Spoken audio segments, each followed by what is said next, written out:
आज मेरा जन्मदिन है, तो मैंने सोचा कि समय लेके आपके कुछ प्रश्नों का उत्तर करूं।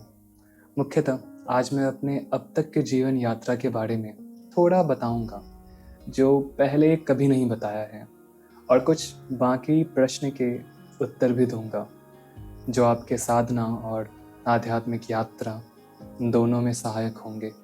मैंने आप लोगों को बताया नहीं कि Q&A करूँगा, क्योंकि फिर आप सब अपने अपने प्रश्न लिखते और मैं उनमें से केवल 4-5 का ही उत्तर कर पाता, और जिनका उत्तर नहीं करता वो दुखी हो जाते एक्सपेक्टेशंस के कारण। इसीलिए जो प्रश्न मुझे आम तौर पे आप सब पूछते हैं, उन्हीं में से मैंने कुछ चुना है और उन्हीं का मैं उत्तर करूँगा। इससे क्योंकि किसी ने कुछ एक्सपेक्ट नहीं किया होगा तो किसी को दुख भी नहीं होगा। उल्टा मुझे लगता है कि आप सब खुश ही होंगे, क्योंकि ज़ाहिर है कि एक्सपेक्टेशन से अधिक मिला क्योंकि कुछ एक्सपेक्ट नहीं किया था। तो पहला प्रश्न तो यही रहता है कि अपने बारे में बताएं, अपने जर्नी के बारे में। कहाँ से शुरू करें? मैं इस प्रश्न को अवॉइड करता आया हूँ, क्योंकि सुयश बस एक इनसिग्निफिकेंट कैरेक्टर है जो 21 साल पहले उत्पन्न हुआ था और कुछ साल बाद खत्म हो जाएगा। मेरे बारे में जानने से अच्छा हम शिव ज्ञान पर चर्चा करें। कुछ लोग कहते हैं कि आपकी प्रैक्टिसेस और एक्सपीरियंसेस हमारे लिए मोटिवेटिंग होगी। तो देखो, जो मोटिवेशन बाहर से आता है किसी को सुन के, वो किसी काम का नहीं है। क्योंकि अगर किसी के 2 बातें सुन के आप मोटिवेट हो गए हो, तो ध्यान रखें कि 1000 लोगों के 2000 बातें आपको डिमोटिवेट करने के लिए सदैव तत्पर हैं। भारत है ये, यहाँ लोग डिमोटिवेट करने में बड़े दक्ष होते हैं। तो मेरा दिया ये मोटिवेशन 2 कदम चलने के बाद इनसफिशिएंट हो जाएगा, होना ही है। मोटिवेशन हमेशा अंदर से आना चाहिए, कि फिर चाहे दुनिया ज़माना कुछ भी कहे, आप में कोई डाउट ना आए। दूसरी बात है कि मेरे मिस्टिकल एक्सपीरियंसेस को सुन के आपका नुकसान ही होगा। स्पिरिचुअल एक्सपीरियंसेस बस हैलुसिनेशंस होते हैं, मन के फैक्ट्री में ही ये क्रिएट होते हैं। ये बात बहुत ही इम्पॉर्टेंट है, मैं समझाता हूँ, क्योंकि ये भी एक प्रश्न था जो आप लोगों में से किसी ने पूछा था कि स्पिरिचुअल एक्सपीरियंसेस और हैलुसिनेशंस में क्या अंतर है। वो हैलुसिनेशन भी तो हो सकते हैं। समझो इसे, चाहे भगवान का दर्शन होना, या स्पाइन में मूवमेंट्स फील होना, या सहस्रार में खिंचाव महसूस करना, सब मन की पैदाइश है। जो घटना आपके अंदर घटित हो रही है, वो एट टाइम्स मन के द्वारा 3 डायमेंशंस में अभिव्यक्त होते हैं। रूप, रस, गंध, स्पर्श और ध्वनि के रूप में। जैसे मेरे शक्तिपात का अनुभव ऐसे अभिव्यक्त हुआ था जैसे कि कई दिव्य योगिनी मेरे प्रत्यक्ष उत्पन्न हुई, एंड सो ऑन। ये मैंने एक पॉडकास्ट में पहली बार आप सबके सामने बताया था। अब अगर आप में से कोई ये एक्सपेक्ट करके साधना करे, तो माइंड आज ना कल एक विजन या एक हैलुसिनेशन क्रिएट कर ही देगा योगिनी का। 2 लोगों के मैसेज मुझे आ चुके हैं, जिन्हें मेरे एक्सपीरियंस सुनने के बाद योगिनी दिखाई देने लग गई थी। लेकिन ये योगिनी के दिखने से शक्तिपात नहीं मिल जाता। ये योगिनी तो बस मन द्वारा रचित अभिव्यक्ति है उस शक्तिपात की। इसको ऐसे समझें, जब एक स्त्री के पेट में बच्चा होता है, तो वो अंदर हो रही घटना बाहर भी कुछ तरह से अभिव्यक्त होती है, जैसे पेट का फूलना, स्तन का बड़ा होना या दूध निकलना, मेंसेस रुक जाना इत्यादि। तो एक साइकोलॉजिकल फिनोमेना होता है स्यूडोसिएसिस या फॉल्स प्रेगनेंसी, जहाँ एक स्त्री को बच्चे की इतनी इंटेंस डिज़ायर होती है, या प्रेगनेंसी को वो इतना एक्सपेक्ट करती है कि उसका पेट फूलने लग जाता है, स्तन में दूध आने लग जाते हैं और मेंसेस भी रुक जाते हैं, और उन्हें ये भी फील होता है कि उसके पेट के अंदर से कोई किक कर रहा है, जबकि पेट में कोई बच्चा होता ही नहीं है। ये बस एक डिल्यूजन होता है। माइंड इतना पावरफुल है कि वो इन प्रेगनेंसी के सिम्टम्स को क्रिएट कर सकता है। उसी तरह माइंड इन मिस्टिकल्स, विजन्स और एक्सपीरियंसेस को भी क्रिएट कर सकता है, और फिर आप इस डिल्यूजन में गिर सकते हैं कि आप एनलाइटेंड हैं। इसे साइकोलॉजी में डिल्यूजन ऑफ ग्रैंडियोर कहते हैं।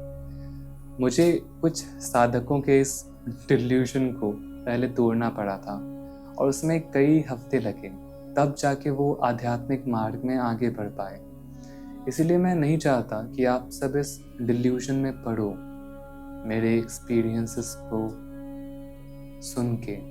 लेकिन फिर भी क्योंकि आप लोग इतना चाहते हैं, और क्योंकि आज इस कैरेक्टर का बर्थडे है, तो हम इसकी कहानी को थोड़ा डिस्कस कर लेते हैं। सावन के महीने में 23 जुलाई को, आज से 21 साल पहले मेरा जन्म हुआ था। एग्जैक्टली 22 जुलाई की मध्य रात्रि को 12 बजे, तो वो टेक्निकली 23 जुलाई ही है। तो आप में से जो एस्ट्रोलॉजी के प्रैक्टिशनर्स पूछ रहे थे, लो पढ़ लो मेरी कुंडली। जन्म का स्थान पूर्णिया, बिहार। कमेंट्स में बताना जो भी पता चलता है। खैर, मेरे में कुछ स्पेशल नहीं था। हाँ, मैं ड्राइंग अच्छा करता था, और मेरे पापा और दादाजी को सपना आया था मेरे जन्म से कुछ महीने पहले कि बाबा बैद्यनाथ शिव ने उनके घर एक बच्चा भेजा है, या खुद एक बच्चे के स्वरूप में आ रहे हैं। अदर देन दैट, मैं एक आम बच्चा था। मुझे फ्रीडम फाइटर्स बहुत पसंद थे। मुझे बचपन में पापा किताब ला के देते थे क्रांतिकारियों के, और मैं उनके बारे में पढ़ता रहता। एक क्रांतिकारी थे जिनको मैं अपना आइडल मानता था। मैं एक इंसिडेंट बताता हूँ उनके जीवन से, और आप गेस करिए कौन थे वो। जब वो बच्चे थे तभी से उन्होंने अंग्रेज़ों के नाक में दम कर दिया था। उन्हें अदालत लाया गया, और जज ने उनसे पूछा, बच्चे तुम्हारा नाम क्या है? और उस बालक ने निडरता से कहा, आज़ाद। जज पूछते हैं, तुम्हारे पिता का क्या नाम है? और वो बालक कहता है, स्वच्छंदता, स्वतंत्रता। जज इतने क्रोधित हो गए कि उन्होंने उस 15 साल के बालक को 15 कोड़े मारने का आदेश दिया, और वो बालक हंसता रहा। बताएं कौन थे वो? राइट, वह थे चंद्रशेखर तिवारी, जिन्होंने अपना सरनेम बदल के आज़ाद कर लिया था। उनका भी जन्म 23 जुलाई को ही हुआ था, इसीलिए भी वो मेरे फेवरेट थे। और यह उनका आज़ादी का कॉन्सेप्ट मेरे दिलो जान में बस गया था। जहाँ बाकी बच्चे मूवीज़ और एक्टर्स के डायलॉग बोलते थे, मेरा फेवरेट डायलॉग था, स्वतंत्रता मेरा जन्मसिद्ध अधिकार है और मैं उसे लेके रहूँगा। ये श्री बाल गंगाधर तिलक ने कहा था। और स्ट्रेंज कोइंसिडेंस है कि उनका भी जन्म 23 जुलाई को ही हुआ था। तो इन आदर्शों के जीवन को पढ़ के कहीं ना कहीं स्वतंत्रता ही मेरा भी पहला प्यार बन चुका था। ये बात तब की है जब मैं 8-10 साल का होऊंगा। शायद यहीं से मेरी मुक्ति की तलाश शुरू हो गई थी। मैं हमेशा रेबेलियस था। शायद एक डॉक्टर का बेटा होके ICSC स्कूल में पढ़ के, जब आपसे इतना कुछ एक्सपेक्ट किया जा रहा है, और उन सब के बावजूद क्लास 9 में ही ड्रॉप कर जाना, स्कूल ड्रॉप आउट, बिना इस रेबेलियस एटीट्यूड के संभव नहीं हो पाता। मेरे दादाजी की मृत्यु के बाद ये स्वतंत्रता से प्रेम का रुख अंदर की ओर मुड़ गया। मैं आध्यात्मिक स्वच्छंदता की तलाश में लग गया। मैं मृत्यु के बारे में पढ़ने लगा। मुझे लगता था मृत्यु ही सर्वोच्च स्वतंत्रता है, क्योंकि सबसे बड़ा बंधन तो शरीर है। यह 1000 तरह से हमें सीमित करता है।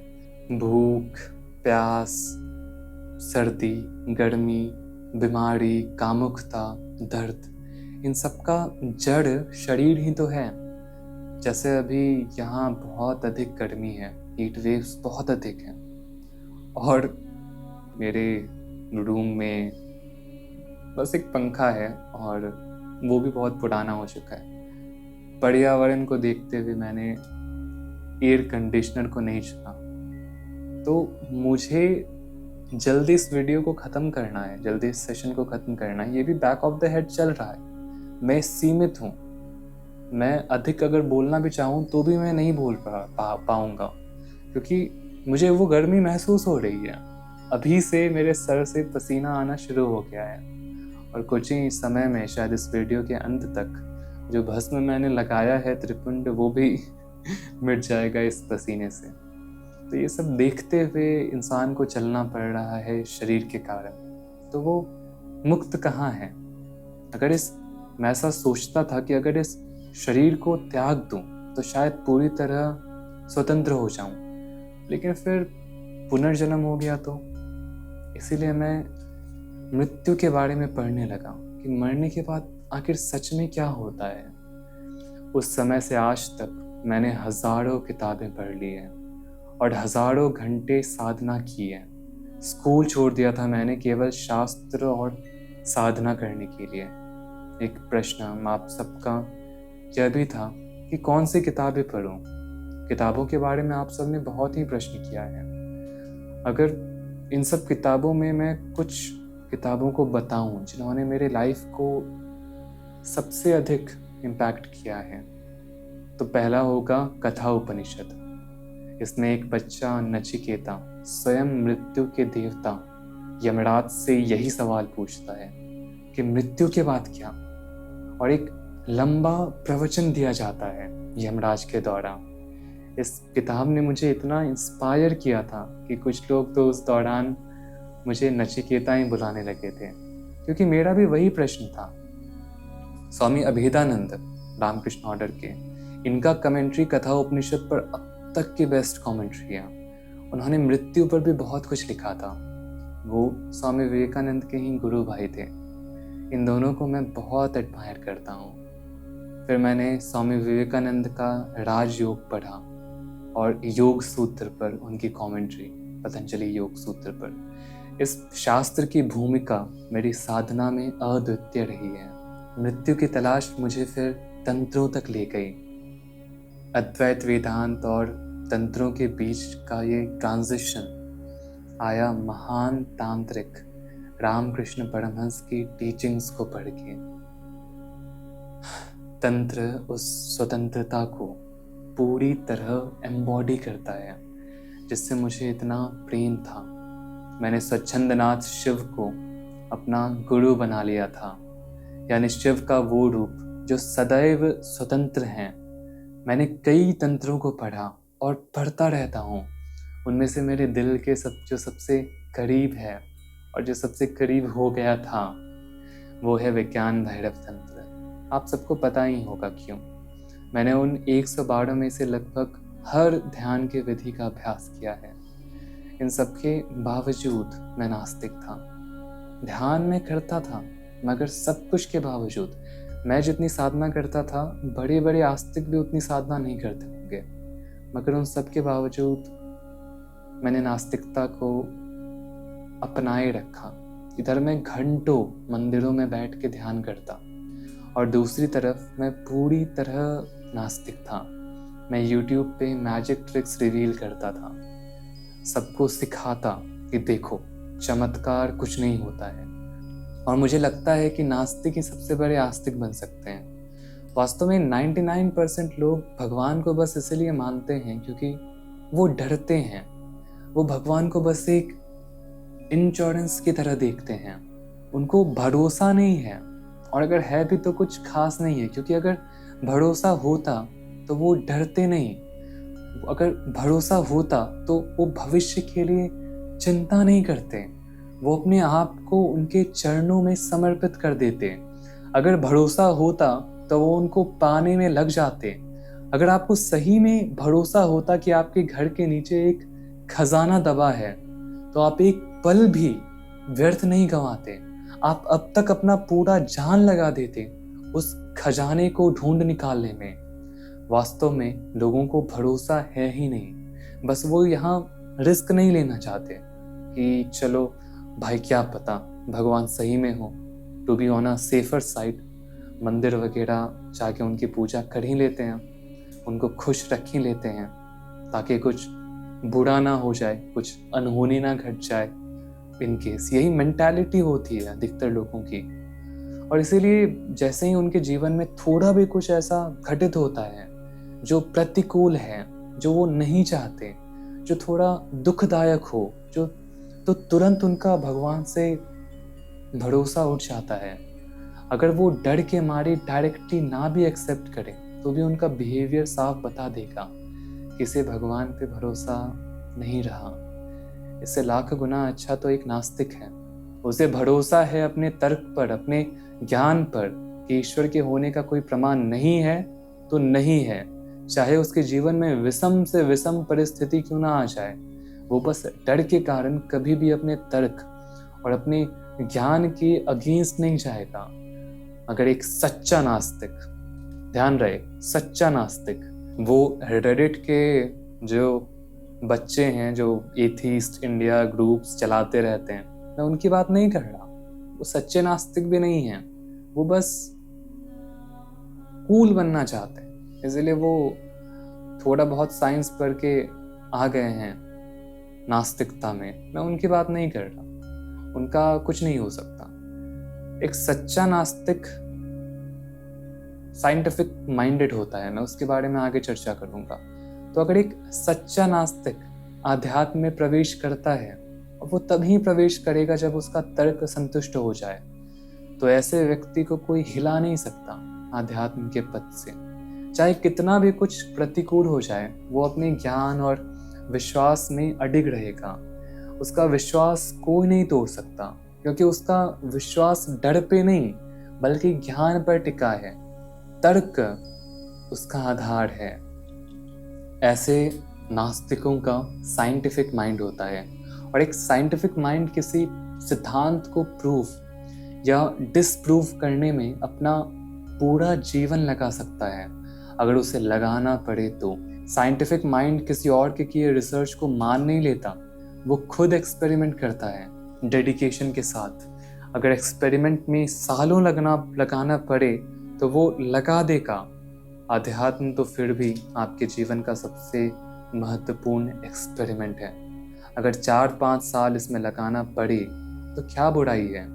अध्यात्म के बारे में पढ़ो, साधना करो, रिसर्च करो, कम से कम 4-5 साल लगाओ, तब जाके किसी निष्कर्ष पे पहुंचो। ध्यान रहे, एक्सपेरिमेंट का 50% साधना है और 50% शास्त्र। तो मैं कुछ समय तक नास्तिक रहा, फिर कुछ अनुभव हुए सिद्धियों के, अगर वो भी मुझे आस्तिक नहीं बना सके, क्योंकि टोपी से खरगोश निकाल देना ये सिद्ध नहीं करता कि भगवान है। इससे कुछ भी सिद्ध नहीं होता, उससे बस यही सिद्ध होता है कि इसके पीछे एक साइंटिफिक लॉ है जो बस अभी तक अनडिस्कवर्ड है। जिस दिन वो डिस्कवर हो गया फिर ये जादू जादू नहीं रह जाएगा। मेरा शिव के प्रति भक्ति वास्तव में शक्तिपात के बाद ही जागी, जब मुझे उनके होने का पूरा एहसास हो गया। 1 हफ्ते से भी कम में मेरे अंदर एक 180 डिग्री का शिफ्ट हो गया। मैंने पूरी तरह खुद को समर्पित कर दिया शिव को। खैर उसके बाद तीव्र शक्तिपात हुआ। जो प्राप्त होना था वो प्राप्त हो गया, और आज मैं यहाँ हूँ। तो ये मेरी कहानी थी। मैंने यहाँ अपने प्रैक्टिसेस का जिक्र नहीं किया है, क्योंकि प्रैक्टिसेस के बारे में शॉर्ट में बताने का कोई पॉइंट भी नहीं है। अगर डिटेल में नहीं बताऊँगा तो आप उसे मिसअंडरस्टैंड कर लेंगे, और जो गैप्स रह जाएंगे उसे आप अपने मन से भर लेंगे, और इसीलिए आपकी प्रैक्टिसेस गलत हो जाएगी, फिर आपको रिजल्ट भी नहीं मिलेगा और आपकी सारी मेहनत बेकार चली जाएगी। प्रैक्टिसेस के बारे में मैं अगले वीडियो में बनाऊंगा। ये Q&A का एक ही क्वेश्चन बहुत बड़ा हो गया, और आप में से कई लोगों ने कई सारे क्वेश्चंस पूछे थे, जिनमें से मैंने जो सेलेक्ट भी किया उन सब का भी आंसर मैं इस Q&A में नहीं दे पाया। तो मैं एक और वीडियो बनाऊंगा। आप में से कई लोगों का ये भी प्रश्न था कि मैं साधना में दीक्षित क्यों नहीं करता, या मैं अपने सानिध्य में लोगों को साधना क्यों नहीं सिखाता। तो ऐसा नहीं है कि मैं ये करना नहीं चाहता, बट उसके लिए कई सारे अरेंजमेंट्स करने होंगे और बहुत कुछ। इससे रिलेटेड जो मेरा प्लान है उसके बारे में मैं अगले वीडियो में बताऊंगा। अभी के लिए इतना ही। ओम नमः शिवाय।